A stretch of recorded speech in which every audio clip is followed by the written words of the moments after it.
Near mint condition, the home of collected editions. That cover's so awesome. Absolute format is the best way to own this store. Time to empty those wallets and fill those shelves.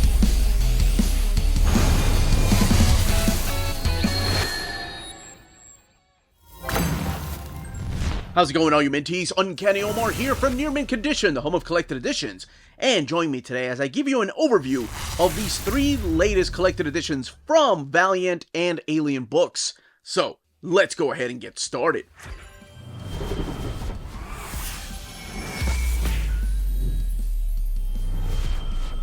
Alright, before getting started, I do want to thank the kind folks at Valiant and Alien books for sending us copies of these latest collected editions. So we have 3 different kind of collected editions. We have a hardcover, we have a thick trade, and we have an omnibus. So we're going to be looking at each one of these one by one, and I'll do a size comparison whenever I'm talking about a particular book. But yes, we have some new stuff. We have some this is my era of Valiant, and it is just so cool to go back and reread these stories. But this is completely new to me. So, I guess minor spoilers going in. I'm going to give you the pitch for these books, but maybe minor spoilers in case you don't want to know anything. But let's go ahead and start with Book of Shadows. As I mentioned, the Book of Shadows is the hardcover of the 3 here. There is no dust jacket, and it does have a flat spine. But it does have sewn binding, which I find really interesting. For a book this particular size. And it's printed in this really thick, glossy paper. There is some gold stamp right here for Book of Shadows. And the actual images of the characters themselves have a glossy finish to it, which you can see the light reflecting there.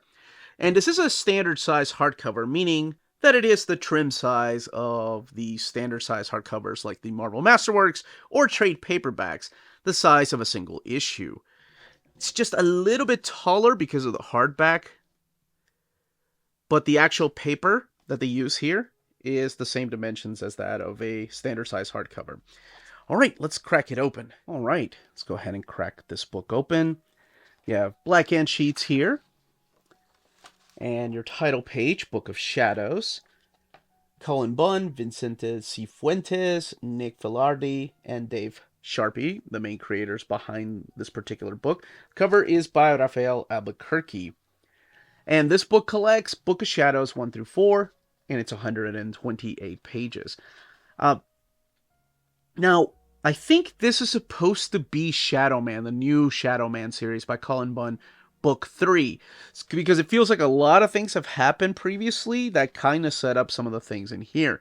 And since I haven't read New Valiant, this is the first time I'm reading New Valiant outside of the Bloodshot story that my buddy Lloyd Wong sent me a couple of years back. But I mean, it's pretty easy and straightforward. As a matter of fact, so much happens through here. You have pretty much the supernatural characters of the New Valiant universe teaming up. So you have the character of Shadow Man. As you find out, well, cover, of course, tells you who's going to be on this team. So if you've been keeping up, these people are getting killed by these big werewolves that are coming out of the darkness, and these werewolves can communicate and talk. But you have Shadow Man and Persephone showing up here. So that's your first 2 team members. And then they're joined by a couple of other characters. You have Punk Mambo and Dr. Mirage that end up joining them too for this fight against evil. These evil werewolves that kind of came out of nowhere. And the last team member will be joining them is the Eternal Warrior. That is Gilad. Now, I'm familiar with the Eternal Warrior from the original series, so it's interesting going from this to the original series because there are a lot of similarities, even though this is a new... it's a new incarnation of the character. But these characters are joining forces to take down this villain known as... this is Exarch Fane. And Exarch Fane, I don't know if it's a character that... I don't think he's appeared in the pages of Shadow Man. Like I said, I haven't read the previous 2 volumes. But he knows Gilad. As a matter of fact, there's a flashback here where Gilad explains how they know each other. And the Book of Shadows happens to be a book that he's after. It's almost like a living force. And of course, if there's a Book of Shadows, could there be a Book of Light? In only 4 issues, a lot of things are thrown at you. But I mean, it jumps right into the freaking adventure aspect of the story. There's a lot of action that happens through these very pages. And in a very Cullen way, or Cullen Bunn way, it's a fun story. I enjoyed it. I'm curious to go back and read the Shadow Man series now by him. And the artwork is really nice. And as I mentioned, it is printed in this thick, glossy paper with sewn binding. The book retails for $24.99. And yes, he is preparing them for the Dark Feast. I love Shadow Man's weapons too, that he uses that scythe. Collecting Book of Shadows 1 through 4, 128 pages, $24.99. In the back, you get something extra. This is the Free Comic Book Day 2023, and it features the character of Shadow Man and how he got his powers. So I wish they had kept this at the beginning, but I kind of understand why they wanted to throw it in the back for the people that have been anticipating this volume. They already knew everything they needed to know about the character of Shadow Man. But you also have excerpts right here from Book of Shadows number 1. You have the script to page. I love when they do that, when they add the script to the final piece of work. And then you also have some covers back here, variant covers. They're all in splash page format. And your end sheets. Next up is our trade paperback collection. This is the Valiant Classic Collection, and Alien Books is now printing the Valiant stuff. And the back of the book tells you it's a volume 1 from 1992 to 1993. And there is no volume 1, so maybe they're taking a page from our ever-loving Epic collections from Marvel Comics. It's the same dimensions as the Epic collections. Again, the Epic collections nor the Valiant Classic collections have a volume number on the spine, which I think is just, I love that. I love that because you know that bookstores love it, collectors love it because they can just miss a volume and not have to worry about having a complete set, but the number's on the back, just like the Epic collections. And it is the trim size of a trade paperback, a thickie like the Amazing Spider-Man here. It's just using a different paper stock. It's using this thick matte paper. Of course, I turned to the page with some booties. And yeah, glued binding. So let's crack it open and talk about one of my favorite Valiant series from the classic years.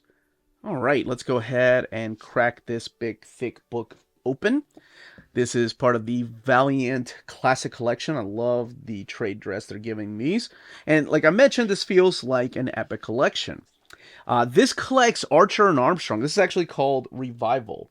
But it collects Archer and Armstrong 0 through 12. That's the original 1992 series. After your title page here, you have the table of contents, and of course the writers like Bob Layton, Jim Shooter, Barry Windsor-Smith. I mean, look at those legends. Pencilers Barry Windsor-Smith with Art Nichols and Bernard Chang, and Bob Wyzak, and Barry Windsor-Smith, of course, providing some of the inks. John Floyd, and your colorists down here, Maurice Fontenot and Jorge Gonzalez. Your letters down here like George Roberts Jr. and Jade Mode. But this was the series that I enjoyed. My buddy Dan Without Fear, who is part of the Near Mint Collective crew, loved Eternal Warrior. His favorites were Eternal Warrior, Solar, and Arbinger. He was a big fan of those characters. And my buddy Andrew loved Turok. That was his character. But for me, it was Archer and Armstrong. And I have such a weird history with Valiant Comics. I refused Valiant Comics when they were coming out because I thought, Image is just so much cooler, man. Image is where it's at. These cats at Valiant don't know what good art is. Oh my gosh. You cannot quote 1991, 1992 Omar, okay? Well, I still stand by some of that statement, right? I still love Mark Silvestri. He's one of my favorite artists. But to me, it always felt like Valiant had the better stories. And I refused to admit it to my buddy Dan. So, when he got the first big crossover, it was called Unity. He was like, read this, and you're going to fall in love with these characters. And I bet you come out thinking at least one of these characters is great. And I really liked Archer and Armstrong. And the beauty of Archer and Armstrong is that they're kind of doing their own thing. So, as I mentioned, this collects issues 0 through 12. I'm going to go back and talk about it. Kicking it off with issues number 0, the book retails for $39.99, and it has 334 pages. Now, the story of Archer and Armstrong is very interesting because we meet this young character in 1982. His name is Obadiah Archer, who he's raised by a preacher and his wife. They're very religious, and he himself is very religious. He thinks that, giving everything to God is what's making him really good. He's a really good sharpshooter no matter what he does. He avoids getting into fights and doing the right thing. So in a game of horse right here that he's playing with some kids, they bet some money and he gives them money back instead of fighting them because he knows that he can take them out. He's so proud of himself. He runs back to his preacher father, who has some really messed up dark secrets of his own. They run a church, and what ends up happening is that Obi, as they like to call him, accidentally walks in on them on torture, like his mother and father torturing children from the church and just doing awful things. And instead of, owning up to their sins and owning up to their mistakes, they burn their house down with their child, leaving him for dead. But he gets out. Like he because he's a sharpshooter, he manages to get himself out. He goes to the hospital, he has a near-death experience, and believes it is God that tells him to come back and get revenge on all those children and everything that his parents did. And his parents still want him dead. So he escapes. I mean, he leaves. And when I say he leaves. He goes to Ladakh, where he trains to be a martial artist, where he trains to forgive, but there's still that anger inside of him that he decides to come back to LA in 1992. Now, as he's walking down the street, he ends up running into this other character that will be the other part of the book. This is Armstrong, and we're going to find out a little bit more about him. But he's pretty much telling him all these lies. He's telling him that he's an immortal, that he's being attacked by the sect, and he's just a partier. He's been around all these years, and of course, Obi's like, What are you talking about? You're crazy. I'm looking for my parents. And then as he finds out, something happened to his parents. So instead of getting revenge, he kind of goes back to his ways that he was taught in Ladakh. And that's pretty much, if you give yourself to religion or give yourself to a higher power, good things will happen to you. So he ends up getting hired by the sect. And the sect is after the reincarnation of Satan, and they're trying to stop all these atrocities from happening. And who does Satan turn out to be, or who do they think the reincarnation is? None other than Armstrong. Now, it's a really interesting collection because in here, you don't really get much of a background to the character of Armstrong. Eventually, you find out that his name was Anni-Padda, and he was born 3,000 years before the birth of Christ. And it's just really interesting because the Valiant universe, what they were trying to do, what I liked about the connected universe, is that they wanted you to go and read other stories. So as you find out through here, through the crossover of Unity, because issue 0 happens, it ends on a cliffhanger. They get taken on this adventure as part of the Unity crossover, but they're still doing their own thing. By the way, that's a Frank Miller cover. But they're still doing their own thing, so you don't need to have read the rest of Unity, but Unity is not collected in this in whole. It's just the aspects of Archer and Armstrong. But as you find out through this crossover, that his brother is the Eternal Warrior, the guy known as Galad. And I'll talk a little bit more about their connection when I talk about the Eternal Warrior, because I feel like you get more of Armstrong's background in that story. Now, the whole Unity crossover is about this mother god that's trying to destroy time and space, and she actually sends out her biggest huntsman after them, and that is Turok, the dinosaur hunter. Man, I have to admit, years later, Valiant was a really badass place to go and read stories. That's so cool. Like, all these gold keys characters coming back and modernizing them. So, as the story progresses, the more you find out that this is just a buddy cop like story. Kind of like what we've seen with Luke Cage and Iron Fist, like Cable and Deadpool, in a way, Superman and Batman. Armstrong is this guy that seems like an alcoholic that throws punches first and asks questions later, and he'd rather be a partier, even though he's an immortal or he's been around for thousands of years. He feels like the way of handling that is to just party. And I love that. I'm going to talk more about this issue right here. This is Archer and Armstrong, issue number 8, when I talk about the Eternal Warrior. And then Archer's the other way. Archer's a guy that kind of, like I said, gave his life to just a higher being that believes in doing the right thing and holding back your punches. So this dynamic between both of them really works because they're so different. And I like that about this book. That's why I enjoyed it. And it was such a nice reread. Because Barry Windsor-Smith knew that. Like, the less you know about the character of Armstrong, the better off you are. And if you want to know more about the character of Armstrong, well, all you got to do is head over and read Eternal Warrior. So the first 12 issues are collected in here. They're going in these wild adventures throughout Europe. And in the back, you get some cover gallery, including the sketches, original art. The book is printed, like I mentioned, in this thick matte paper. Oh, that story's so good. Now, let's talk about the Eternal Warrior Classic Omnibus Volume 1. So you have the Valiant and Alien Books logo down there. Jim Shooter, Barry Windsor-Smith, John Dixon, Mark Moretti, and Kevin Van Hook. And there's the logo. Here's the cover. I believe that's cover to issue number 7 from Eternal Warrior. And there's the Valiant logo, Eternal Warrior Classic Omnibus Volume 1. Shooter, Dixon, Windsor-Smith, Moretti, and Van Hook, Alien Books. And then the back of the book right here with this piece by Frank Miller telling you what's collected in here. Classic Omnibus Volume 1, Alien Books. And this one rated Teen Plus. Sensational, a compelling story, an instant classic, timeless perfection, The Fist and Steel. Now, this being an omnibus, of course I have to compare it to the size of a Marvel omnibus. So here it is right next to the Marvel omnibus, and they are the same height, and then the spines of the books. Now, the Spider-Man omnibus is printed in this glossy paper stock, whereas the Eternal Warrior omnibus is printed in this matte paper. Still sewn binding, but it does have a flat spine. Here's what the eye looks like. Alright, let's crack this book open and talk about the stories collected in here while showing off the artwork.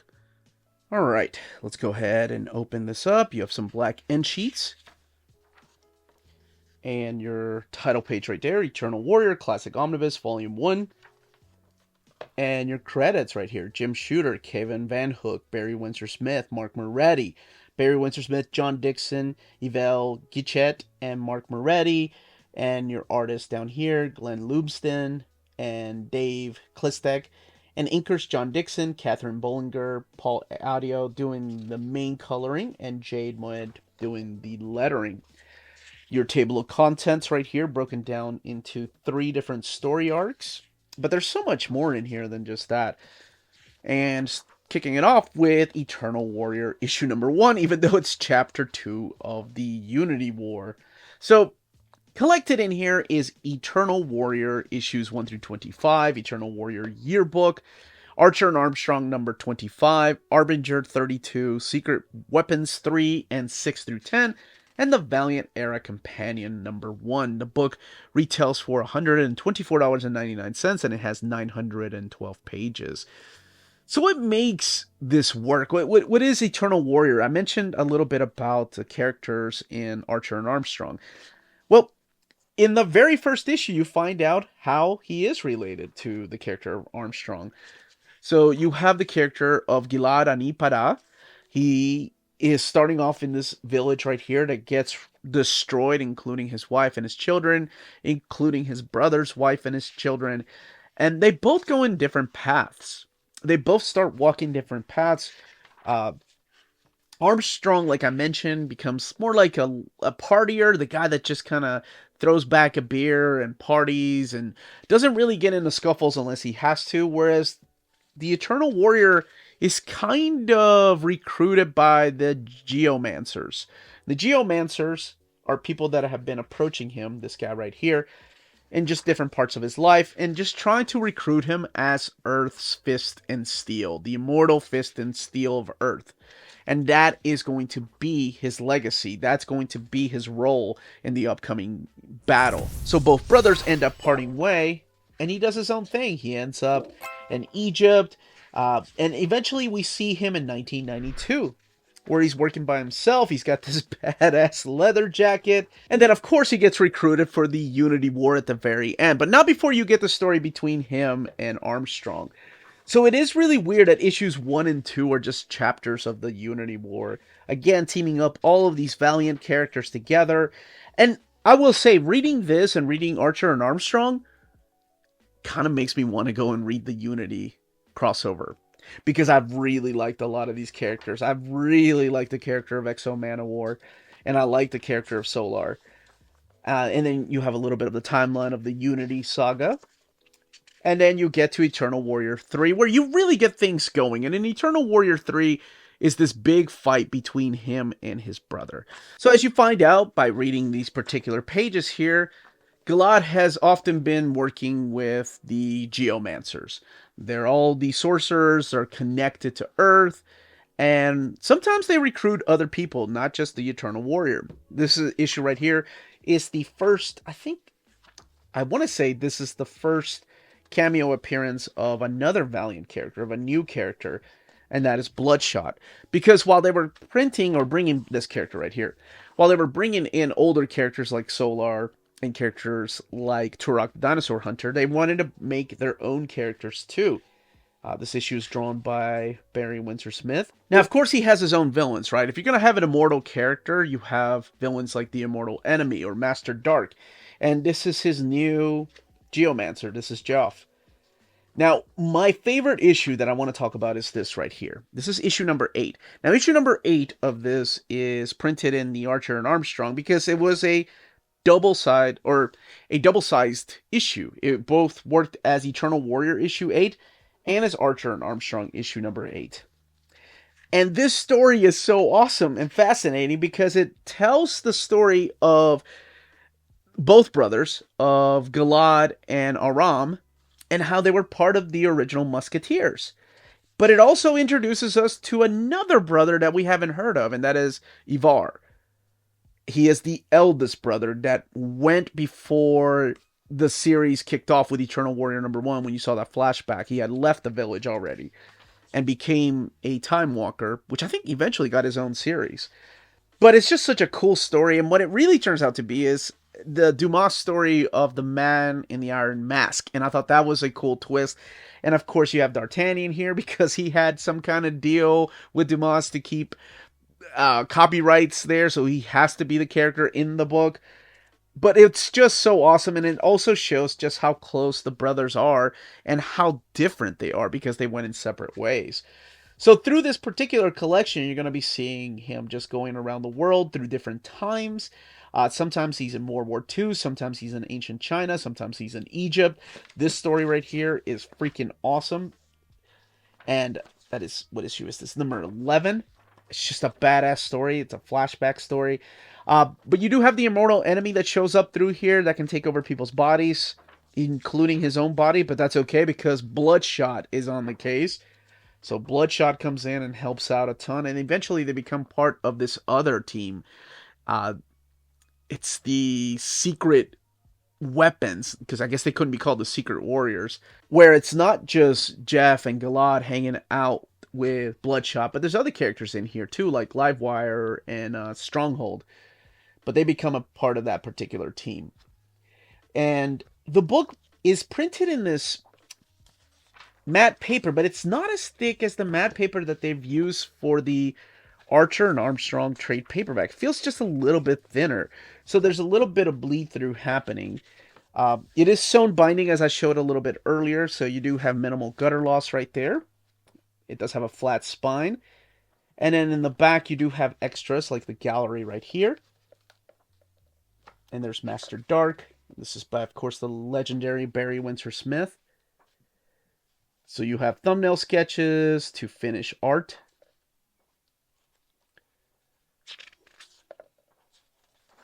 And including this cover right here to issue number 11.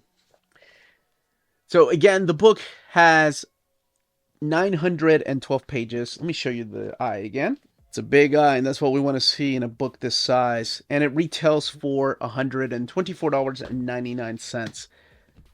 Man, this brought back memories. That, as they say, is that. If you're interested in purchasing any of these books, don't forget to check out our sponsors. If you're in Europe and you're interested in buying these books, definitely check out Walt's Comic Shop in Berlin, Germany. They have the cheapest pre-order prices, flat shipping rate of €12 for all EU countries, emails answered within 24 hours, waltscomicshop.com, and you can use the code nearmintcondition at checkout and get free shipping for all EU countries with your first order over €40. That's Walt's Comic Shop, your reliable source for omnis and premium collected editions in Europe. Ding! CheapGraphicNovels.com, your online home for graphic novels and collected editions up to 50% off cover price. They have excellent shipping and prompt and helpful service. Check out their bargain deals for up to 90% off cover price. And don't forget, the CGN also takes pre-orders. That way you don't miss out on the hottest releases. And they are currently running a special promotion for you Minties. If you're a first-time customer, after receiving your order confirmation email, reply back to that email and let them know Near Mint Condition sent you their way. They will then apply a free shipping promotional credit to your next order in the US. Cheap Graphic Novels, your source for the hottest books with the kind of deep discount, quality shipping, and customer service that will keep you coming back for more. And that was the content, the page count, and build of these collections. Let me know in the comments down below if you are picking any of these up, if you're hoping one day that Valiant and Alien books recollects all of the new Valiant in big hardcover formats or in big thick trades, whatever your preference is, or if you've only read the classic Valiant years, you didn't read any of the Acclaim or the 2012 Valiant. I would love to know all those comments down below. Smash that like button on the way out. Everyone, stay healthy and safe out there. Much love.